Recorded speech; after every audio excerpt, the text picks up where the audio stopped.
Title: Marriage at ages 45 to 55, when both are right but still distant.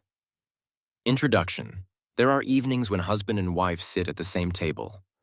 The food is still warm. The house is still full. No one raises their voice. No one blames.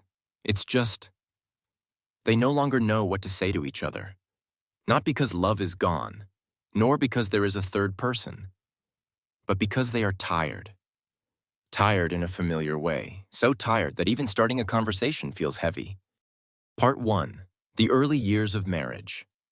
The early years of marriage were not easy, but there was still a way forward. Work was busy, but there was still hope. Money wasn't much, but enough to get by.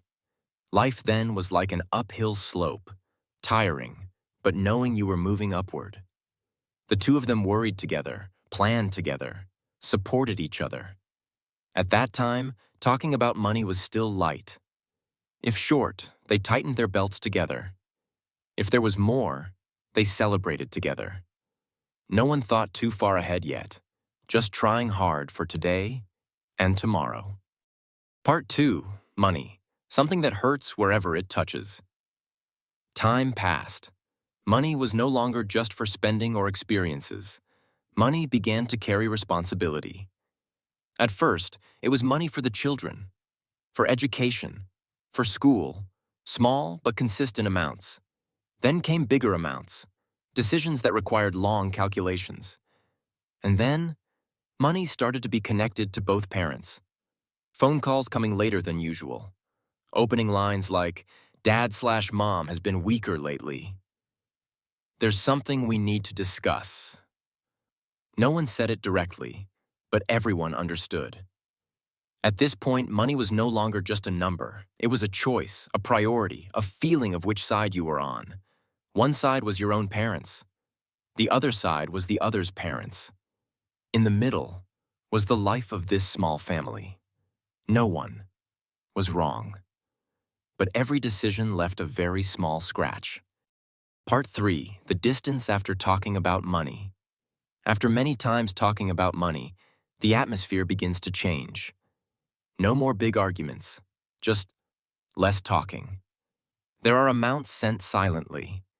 There are calculations made without consulting each other like before. Some feel they have to bear more. Some feel they are not being shared with enough. No one speaks out, because speaking out risks hurting. But not speaking is exhausting. The couple still lives under the same roof, but each carries a separate notebook in their mind. Not an expense book, but a book of things never fully said. The distance doesn't come from one argument, but from many silences.